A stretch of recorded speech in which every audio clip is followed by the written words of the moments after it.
காங்கிரஸ் ஆட்சி காலத்துல குஜராத் சிஎம்ஆ இருந்த நரேந்திர மோடி டாலருக்கு நிகரான ரூபாயின் மதிப்பை பற்றி என்ன சொன்னாரு தெரியுமா?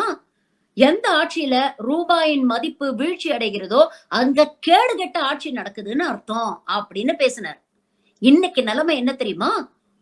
ஒரு டாலருக்கு நிகரான ரூபாயின் மதிப்பு வரலாறு காணாத அளவுக்கு சரிஞ்சு 87 ரூபா 31 பைசால நிக்குது.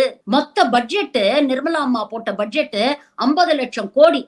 இதுல நாம கடனா வாங்கினது மட்டும் 12 லட்சம் கோடி. இதுல நாம கட்டும் பழைய கடனுக்கான அந்த வட்டி மட்டும் 14 லட்சம் கோடி. தற்போது நாட்டின் மொத்த கடன் எவ்வளவு தெரியுமா? 205 லட்சம் கோடி. இதுல போன ஆண்டை விட இந்த ஆண்டு கிட்டத்தட்ட வட்டி மட்டுமே 2 லட்சம் கோடி அதிகமா நாம கட்டிட்டு இருக்கோம்.